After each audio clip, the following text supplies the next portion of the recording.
সকল দর্শক বন্ধুদের রান্নাবাটিতে স্বাগত জানিয়ে শুরু করছি আজকের রেসিপি দারুণ স্বাদের উচ্ছে ভাজা। উচ্ছে ভাজা শুনলেই সকলেরই নাকটা একটু সিটকোয় আর কি, কিন্তু এভাবে কিন্তু আপনারা একবার উচ্ছে ভাজা বানিয়ে দেখতে পারেন বন্ধুরা।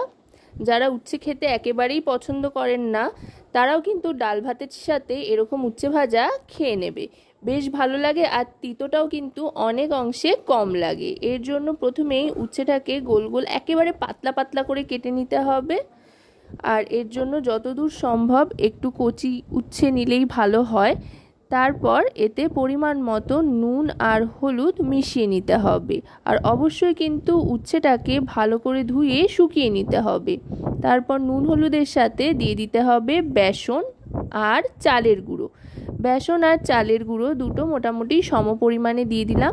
চালের গুঁড়ো না থাকলে এর পরিবর্তে কর্নফ্লাওয়ারও ব্যবহার করতে পারেন, যে কোনো একটা দিলেই চলবে।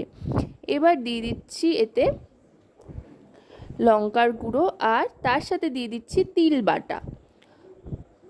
সামান্য পরিমাণে তিল বাটা দিলাম, তবে তিল বাটাটা দেবেন, এতে খুব সুন্দর একটা ফ্লেভার আসবে, বেশ অন্যরকম একটা স্বাদ আসবে।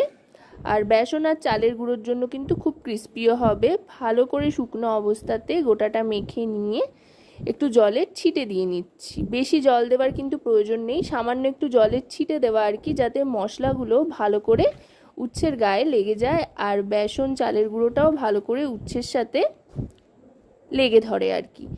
এবার ভালো করে মাখিয়ে নিয়ে একটু রেখে দেব 5 মিনিট মতো। 5 মিনিট বাদে তারপরে কড়াইতে সাদা তেল গরম করে নিয়ে একে একে উচ্ছেগুলো ছেড়ে দেব ভাজবার জন্য।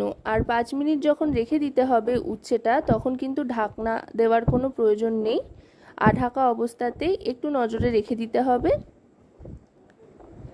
তারপরে এরকম অল্প অল্প করে তেলে ছেড়ে দিতে হবে। তেলে ছেড়ে দিয়ে ভালো করে এপিট ওপিট করে ভেজে নিতে হবে লালচে রং আসা পর্যন্ত।